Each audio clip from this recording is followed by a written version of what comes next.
Am I the a-hole I did not send my ex-fiancé's belongings to her? 3 months ago, Vanessa no-showed me on the day of the wedding. She had not mentioned any disagreements, and I was taken by surprise when she just did not show up at the altar. We had been living together in a rented apartment. I tried reaching her and her parents' numbers, but they had all blocked me, I believe. So I stopped trying to contact them and left the apartment after paying my share of dues. The apartment owner asked me to take her belongings with me as well, but I refused and told him to contact her himself, and I gave him hers and her family's phone numbers and address. I also requested him to not share my new contact details with my ex or her family. I then moved to a different city and rented a studio apartment for myself. My previous apartment owner called me soon after that to say that he had tried contacting her but couldn't reach her, so he left all her belongings at the police station. My ex came to my parents' home a week ago and found me there. She was mad at me for leaving her belongings at the apartment instead of contacting her. Apparently, the apartment owner sued her for not paying rent and going no contact. She had to pay a huge amount to compensate for it. I told her that she should not have blocked me if she was keen on getting her belongings back. Now she's ranting about me on her social media from what I heard from close friends. Maybe I should have tried contacting her more before leaving her belongings there, so that she would not have been sued by the homeowner. Am I the a-hole? Now for the top comments. Info. How did she expect you to contact her since she blocked you? I think a provisional NTA is in order. It's not like she didn't know her stuff was there. She also didn't pick up when a landlord called, so her problem appears to be 100% of her own making. I'm sure it stung to be left at the altar, but you've probably realized by now she did you a favor, though I'm sure that wasn't her motivation. She's now with another guy. I think she cheated on me and did not want to confess about it. She didn't want to take responsibility for her own mistake? Color me shocked. I still don't see how she expected you to contact her. In any case, you dodged a bullet by not marrying her, even though it seems she's still determined to create turmoil in yours and your family's lives. Maybe a restraining order is called for here. Yep, maybe you should have tried contacting her more? Like, how exactly? OP, I'm sorry she did that to you. That must have been awfully heartbreaking. That being said, I'm glad you didn't marry this person. You apparently still think that you should have done more. No. Just no. None of that is on you. Maybe you should have tried contacting her more before leaving her belongings there so that she would not have been sued by the homeowner. You did. You tried contacting both her and her parents. After a no-show at the wedding. You do not have to jump through hoops to chase this twit. You are not the a-hole, and your parents need to trespass her from their home. If she shows up there again, call the cops. She blocked you and then got angry you didn't contact her? As long as you squared everything away with the landlord before you left, I'd say that's where your obligations ended. I only paid my share of the dues. I did not clear her dues for her. That's why he sued her. Exactly. You took care of your obligations and you're not obligated to cover her finances. She's a grown adult. The ironic part is that Opie would have had some obligation as spouse if she hadn't left him at the altar. Sounds like Opie dodged a bullet. Next story. Am I the a-hole for barking at my ex? Some background. My ex Ezra, male 40-ish, and I, female 36, split in 2018 when after maybe 6 months in, he started to show some red flags here and there. I ran for the hills, got over him, found my person, and I'm overall happy in my life. That's now. Then I focused on work. Him on his new girlfriend, that lasted maybe 8 months. Their breakup also started at calls. First for support, but they soon evolved into griping sessions I wasn't in the mood for. It got so bad I had to block him, but then emails started coming, so I blocked him there too. In the meantime, I moved with my man, 2 blocks away from my best friend and within a mile from Ezra's baby mama's place. I was on my way home from my BFF's. Lovely night. I'm all tipsy and happy, headphones in and walk dancing through the streets, when all of a sudden a wild Ezra appeared with a kid, 13, in tow. Since I didn't hear him calling me, he decided to rip one of my headphones and started yelling this and that. Basically rubbish and how I destroyed his relationship. Never met the girl, so witchcraft it is. And how I'm a huge witch. Well, so I started barking. And kept barking, rising the volume to match his. People were staring, but I'm too tipsy, so I don't give a F. Lucky for him, a clever boy, he got quiet quickly, looked around and left. Eureka! Something works. Since then, every time Ezra bothers me in public, I just bark at him loudly till he runs away. One of common acquaintances is a happy gossip. Apparently, Ezra is, in his own words, traumatized by my behavior. He says I'm crazy, and I'm an a-hole for humiliating him in public. Am I, though? You are a queen. No, you. This is honestly the biggest power move there is. You decided to not play by his rules and give him what he wants. A public fight in front of his kid, and came up with an off-the-wall move that he has no idea how to respond to. Absolutely amazing. Hopefully he'll learn you're the alpha here and leave you alone eventually. Sometimes you just have to be a little louder and boisterous to get people to shut up and leave you alone. As long as you have not initiated a confrontation, shut it down quickly and move along. Your last sentence is exactly what I'm thinking. I've no time for a row in the middle of the street. It's very time effective. 60-second tops and I can go on my own way. You did what you had to do to get away from the crazy ex. If you keep saying that he was traumatized, tell the gossip acquaintance how he assaulted you. Because ripping your headphones is considered ass, and you were so scared that you freaked out and started to bark. Complain that you need therapy now. I'm already in therapy for totally unrelated things. Therapy squared. Thank you so much. It's not as serious of a crime here where I live. Don't worry though, it's not a big issue in my life. He's just a little bee. Pun definitely intended. Next story is titled, Am I the a-hole for using my ex-wife's maiden name? Ex and I have been divorced almost 10 years. She kept my last name because we have kids or something like that. I wanted her to change it back and told her it was the law that she had to. I don't use my last name for her. I have her in my phone with her old name. When I have to send her a check, I use her old name. When I fill out forms for the schools or doctors, I use her old name. And she says this causes problems, but I'm not sure why. A couple weeks ago, my daughter called her mother during a class at school and asked her what her last name was. Obviously, this made the mother confused. My daughter said that Dad wrote it down as old name, but you always write it as my name. The mother told my daughter that it was my name. The week after that, my daughter brought me a sports paper to sign. The mother had already signed and written her name. Before I signed, I crossed out my name and wrote her old name. My daughter started to cry and said I was disrespecting the mother, but I told her the mother was disrespecting me by keeping my name. Next thing I know, I get a nasty email from the mother telling me to cease and desist using her old name and that her legal name is my name. She said if it happens again, she will take me to family court. I talked to my wife about it, and she said I'm not the a-hole because now that we are married, only she can use my name. She says I should go back to court to force the mother to legally use her old name. My ex-wife says I'm an a-hole because this disrespects her, and that disrespecting her is disrespecting our children. I told her children don't need respect, and I don't respect her at all. So, am I the a-hole for this? You're the a-hole. Last names are not legal property and therefore it's not illegal for your ex to keep your last name. A court cannot and will not force her to change it, so you'd be wasting time and money. So you lied to her. Using her non-legal name means checks will bounce. Her identity cannot be confirmed, etc. That is making it hard for her to be able to identify herself and get the checks you sent her. I think you know that and are doing that in an attempt to get her to change her name back. You play dumb, but I think you really know what you are doing. Stop being a prick to the mother of your children. Quit the crap. You are not creating a good co-parenting relationship with your ex, and it's resulting in anger from your children. Is your name so freaking important? I doubt it is. That you would hurt your own children because of something so stupid? So what if she wants to keep it? If it means she can be easily identified as the mother of the children you share, be able to receive checks, and do her duty as a parent to your kids, then that is of no concern to you. Pull your head out of your bottom and stop being an a-hole. You're the a-hole. You should love your child more than you hate your ex-wife. That is all that needs to be said. OP is so concerned about being an a-hole to his ex that he doesn't care about hurting his children, and it's pathetic, OP. You're the a-hole.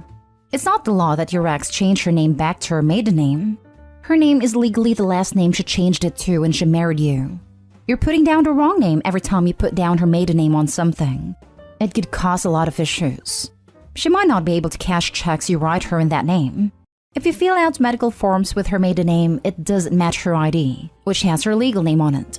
The one she changed it to when she got married to you. You're not only being disrespectful, you're causing actual problems. She didn't steal anything. It's so true. It can cause, and already causes, so many problems legally wise. I can't stress enough how irritating it is that you hunt her and change her legal details without her consent, while complicating things for her. And since you brought the legal aspect, there's a solid chance that it's illicit or borderline illicit to change her legal details without her consent. It's not illicit to keep her marital name, that's for sure. You're the offender here. And if I was in her position, I would take you to court a long time ago. I don't know how she has the patience to deal with it for a decade. Next story. Am I the a-hole for no longer helping my girlfriend? My girlfriend has a history of bringing animals home with no real regard for the people she lives with. I found out only after I had already moved out with her that her parents had kicked her out previously for the same issue. This isn't the reason she moved in with me. She had moved back in with her parents after not being able to financially sustain herself before I met her. When we moved in together, she had 5 cats and 4 dogs. My allergies were an issue, and cleaning and looking after the animals was pretty demanding both in terms of time and finances, and I never really had any animals before, so it was quite a stressful adjustment. However, she got a bit too comfortable with me helping so much, so I was the only one taking care of them, and the bulk of their food and toys and vet bills were coming out of my pocket. I blew through a large amount of savings because of this, which led to a lot of arguments. I tried communicating that I needed a change, and I couldn't keep doing what I was. All she ever really told me is that adult life isn't cheap, and losing finances is part of life. Things got worse after she lost her job, and I now also had to cover her rent. Everything I had saved up for a car over the last 2 years was now gone, which really depressed me. I checked out of the situation and stopped caring for her animals, only paying for absolute necessities so they were at least fed, until she found a job. I told her they weren't my animals, and that we just can't support so many while we both have full-time jobs, rent and other bills to pay. This caused her to reevaluate, and she ended up rehoming some of them so things could be easier. She's now been saying she gave up her animals for me. She wants another dog or a cat, and she's tired of me limiting what she has. It's been a repeated conversation. We're currently living paycheck to paycheck, and we just can't afford to have another animal. I told her I will refuse to help or provide until our situation gets better, and she called me manipulative and controlling. Sounds like the one who should be rehomed is your girlfriend. Yeah, buddy, you need to totally reevaluate this relationship with her. This will not change without getting her some therapy or counseling, or it totally consumes your life with her. Hoarding animals is just as much a psychological problem as hoarding anything else. The complete lack of financial awareness is a really critical problem here. She moved back with her parents because she was financially unable to be alone. They kicked her out because she was probably financially mistreating them over the animals. She was financially abusing the situation with Opie until he woke up and put his foot down. And now she's accusing him of being the cause of her not being allowed to have animals, rather than realizing it is simply a reality that she cannot afford them. If she doesn't start to understand the financial reality for her situation, and get help for her hoarding of animals, she will just get worse to the point that nobody can deal with her. She's giving up her animals for you while you have given up your savings for a car for her. Sounds like she can only see her sacrifice and unable to recognize yours. Try to focus the conversation with her about what you two are trying to achieve, and if owning many animals at this time really helps you to reach your shared goals from a financial perspective. Not stay home. That sucks about your savings. Her calling you controlling and manipulative is cruel. Unless I was married or committed, I wouldn't pay for anything but gifts or an emergency towards a partner's animal. It's their responsibility. I would question her rational reasoning skills. She sounds like the manipulative one. Now for the last story. Am I the a-hole for how I reacted after I found out my husband ran a secret background check on me before we got married? We've been married for 3 years, and I only just found out recently that before we got married, my husband ran a background check on me and my family. I found out because we were on vacation with his family, and they were doing things I had no interest in participating in a few times, so I stayed behind. He let me borrow his laptop because I left mine at home. I made a folder with my name, and I was searching for it when I found another folder with my name. The folder was full of reports on me, my family, including extended family, and 2 of my childhood friends. I read as much of the reports as I could before my husband and his family came home for the day. At first, I was just hurt he would do something like this without talking to me first, but as I read more and started finding out things about my family and friends that I never even knew, I started to get angry. It's hard to put it into words, but I felt like I had gone cold all over, but also like it wasn't me reading these things. So when I saw my husband, I exploded on him in front of his family. At first he tried to say it wasn't a big deal, and his cousin chimed in to say it was normal, and he wasn't the only one who had done it in their family. When he saw I wasn't calming down, he tried to get me to go into our room so we could talk about it privately, but I told him I wasn't going anywhere with him and I was leaving. My husband told me to stay, and he would sleep somewhere else or he would leave, but we were staying in a house owned by his parents, and it felt weird for me to stay and make him leave, especially since his family were still there too. I ended up staying at a hotel for the night, and we both flew home shortly after that, cutting the vacation short. Am I the a-hole? I'm going with not the a-hole just based on how extensive the search seemed to be. I don't think it's super unusual to do a background check on someone, but the fact that it's your family, extended family, and friends leads me to believe that this is some U-level stalky BS, and I'd freak out too. Lol, so funny but true. Joe would be proud. If the family was like politicians and extremely wealthy type people, maybe it would seem normal or whatever. But without that context, I agree. Not the a-hole. At first, they tried to say it wasn't a big deal. Anytime somebody reaches for the not a big deal and tries to tell the upset person how to feel, they're being a-holes. And his cousin chimed in to say it was normal and he wasn't the only one who had done it in their family. Sounds like the family have normalized a-holes. I wonder if telling an angry person that what they're angry about isn't a big deal has ever worked a single time. I'm gonna go with no. Lol.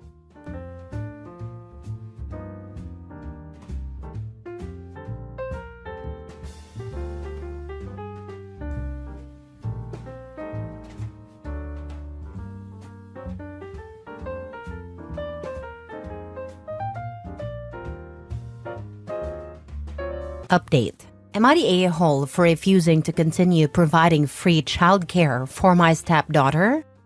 Original post. I did a work program with the local clerk of court's office when I was in high school. They hired me when I graduated, and I had my 30 service years before I turned 50. With 30 service years, you can get your full pension at any age. I worked until my first grandchild was born. Then I retired to be grandma daycare. I have 5 grandchildren, an 8-year-old male for my stepson, a 7-year-old male for my son, a 5-year-old female, and an 18-month-old male for my daughter. I babysat all of them with no issues or complaints. I still keep the 18-month-old Monday through Friday and the older ones during the summer and school holidays. My stepdaughter and her boyfriend have been non-stop dramas since before the baby was born. When she was 10 weeks pregnant, they presented a 3-page list of rules for when I was babysitting. They said if I didn't sign it, they wouldn't allow me to babysit. I said I understood their need to do what was best for their baby and assured them there would be no hurt feelings on my end if they made other childcare arrangements. Some of the rules were almost understandable, but most were downright ridiculous, and none of it was going to work for me. I don't remember them all, but some examples are: I can't take the baby anywhere without their permission. I can't watch more than one additional child while babysitting. I can't cook. I had to provide a full name, DOB, and address of any potential visitors ahead of time for their approval. They had to know anytime I had a guest over, who it was and how long they stayed. My 9-year-old cat would have to be kept out of rooms where the baby would be, even when the baby wasn't there. I couldn't get another pet without their agreement. When she was 7 months along, they came back with revised rules in an attempt to compromise. Again, I let them know their expectations were not going to fit with my life, and that they should find other childcare. 2 days after my stepdaughter went back to work, she called and asked if I could keep Cullen the next day. I agreed, but made it clear that I was going to provide safe, appropriate care according to my judgment, and I wouldn't tolerate complaints about violating the rules. My stepdaughter was okay during pickup and drop-off, but I felt like she was interrogating me every time she picked him up.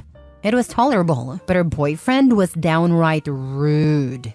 By Sunday, I would dread the start of the week because of dealing with both of them, especially his behavior. At minimum, he would pick up Colin, partially undress him, make at least one snide comment about my cat, or complain if I had any other grandchildren over, or if I had cooked. Then he'd say things like, "I guess we don't have any choice but to put up with this for now," or "I guess you're happy that you won." This went on for 4 months. I spoke to my stepdaughter several times, telling her that they seemed unhappy with my care and should find another solution. I also told her that her boyfriend needed to stop being so vocal. Things would improve for a day or two, but then he'd start again. It all came to a head as Thanksgiving approached. He was very vocal about not wanting me to keep all my grandchildren over the break. I made it clear that I would have all of them on certain days, and that they needed to make other arrangements if they had a problem. They did make other arrangements, and when he picked Cullen up on the first day, I had all the grandchildren, and he was very rude. Although nothing happened, everyone was happy, clean, and fed. He said to Cullen, "I'm sorry, we have no choice but to leave you in an unsafe situation to be neglected." I called my stepdaughter that night, relayed what was said, and told her she had 2 weeks to make other arrangements. I also told her she needed to drop off and pick up Cullen during that time. If her boyfriend came to drop him off, I would refuse to keep him, and if he came to pick him up, I wouldn't watch him again. Things improved with her doing drop-offs and pickups. At some point, she asked if I could keep Cullen until January because they had found someone, but he couldn't start until then. I agreed. On New Year's Day, several people sent me a screenshot of a post her boyfriend made on social media about how thankful he was that they were finally able to leave Cullen without worrying about his safety or neglect. He didn't outright name me, but anyone who knows us would know the post implied plenty. I was just happy it was over. Friday, she called me saying their new childcare provider told her Cullen wasn't a good fit and couldn't return Monday. She asked if I would start keeping him again. I told her I was sorry for their situation but didn't feel comfortable watching him. My husband and stepson both think I should watch Cullen, under the agreement that Amanda drop him off and pick him up, as they believe her boyfriend is the real problem. My stepson also commented that I'd probably be more willing to let it go if it had been a conflict with my daughter's husband. My pension is about $4,000 a month, plus continuation of my health insurance, which is about 40% of our take-home income if that matters. Am I the a-hole for refusing to start watching Cullen again? Now for the top comments before reading the update. Not the a-hole. No, you shouldn't put yourself through this for Cullen's sake. Cullen will get cared for regardless. There's no need for you to set yourself on fire because your stepdaughter and her boyfriend can't behave like normal human beings. Your husband and stepson are welcome to offer free childcare and put up with his treatment if it's important to them. But you've done your time. Learn from that experience and don't let yourself be put in the same situation again. There's a reason the licensed daycare won't keep him. It's the boyfriend. The liability alone would make me pause. He could ruin your lives. Especially after that Facebook post. No way. Yeah, boyfriend could call CPS because of the cat or some other crazy idea. Stay away from these people. Baby daddy has a real problem. That's very controlling behavior there. He also may have a distorted view of you if your stepdaughter has complained about her evil stepmother before the baby. Until she needed you, that is. Not the a-hole. I read that gaslighting runs deep in that crowd. You're so good with boundaries. Now they're slandered your name, called you unsafe and unfit until they need you again. If your husband and stepson want to help them, they should. I'm guessing the example of your daughter/sister-in-law doesn't include public shaming on Facebook. Those demands are nonsense and pretty funny considering they can't figure out their own lives but want to run your retirement. Good luck, because God forbid that baby gets mobile and bumps their head or some other minor issue comes up. Yeah, that couple is better off being someone else's headache than this sweet lady. Now for the update. First, let me address the common suggestion that Amanda's boyfriend is purposely sabotaging their childcare to trap her at home. They make roughly the same amount of money and definitely can't afford to lose half their income. I seriously doubt he wants her to stay home. Second, I would never tell my stepson to find someone else to watch his child because of a simple difference of opinion. My grandson and I have a very close bond. He's the oldest, and it would break both my heart and his if he didn't come spend his holidays and summers with me. Plus, he's a huge help with the little ones when I have them all, and things get hectic. I would never be so petty as to make him, and all my other grandchildren, suffer because of an adult disagreement. So, I sort of asked around about why they were dropped by their new sitter so quickly. Apparently, they weren't. Amanda picked Cullen up and dropped him off both days he went, and everything was lovely. He did cry quite a bit, but they expected that to improve as he adjusted to not being held as much. My husband and stepson talked to Amanda, and she said they realized they can't afford daycare. They already made the easy changes, packing a lunch, giving up fancy coffee, etc., and his dad and her mom are both giving them about $100 a month towards childcare. They can barely afford it, but they didn't realize that they've had to send everything the baby needs. I buy diapers, wipes, formula, bottles, extra clothes, etc. They just hand me the baby. They didn't realize daycare doesn't cover all that. Also, imagine her boyfriend's surprise when he found out what the staffing ratios are in this very expensive daycare. 1 adult cares for 5 infants. I guess he thought someone would provide one-on-one care, along with diapers, wipes, and formula for $350 a week? My stepson relayed their almost apology. They felt overwhelmed by an infant and couldn't imagine that someone else could manage that plus other things. Cullen is going back to daycare tomorrow. Cullen's dad is selling his dirt bike, and Amanda is selling some designer clothes, handbags, and shoes to cover the cost. It'll get easier for them in 6 months when he transfers to the 1-year-old class, which is a little cheaper. I love how Amanda's boyfriend was shocked to find out that daycare isn't a magical babysitting fairyland. Newsflash, diapers don't grow on trees, buddy. Wonder if he is ever going to apologize for being an absolute idiot. What a moron. No, he'll likely get Amanda pregnant again inside a year because he literally cannot connect cause and effect, and neither can Amanda. It's actually insane to think about how he went public with accusations of child neglect against you, yet he didn't know the first thing about what his child would actually need in daycare because you had it covered. Also, the almost apologies will never be enough until your stepdaughter's partner publicly retracts and apologizes properly for his earlier libel. I would push back against her stepson a bit, not in terms of changing anything with childcare, but simply ask him why he thought it was appropriate to ask you to work for free for someone who publicly slandered you. You deserve a proper apology from both your husband and stepson as well. It's funny that he accused her of neglect just because she had her other grandkids over. Then he takes the baby to daycare only to find out the daycare worker also takes care of 4 other babies at once. It sounds like most days, OP only had a baby and the 18-month-old, since the other kids were in school and were only there during school breaks. So for free, the stepdaughter and boyfriend's baby was actually getting more attention. Probably even with the other kids there because they're older and don't need as much as babies. Now they have the pleasure of paying someone who watches 5 babies every day at once, and they have to provide diapers, formula, and whatever else the baby needs. It serves them right to have to sell their stuff to afford daycare. Maybe it will teach them not to bite the hand that feeds them, or not to look a gift horse in the mouth.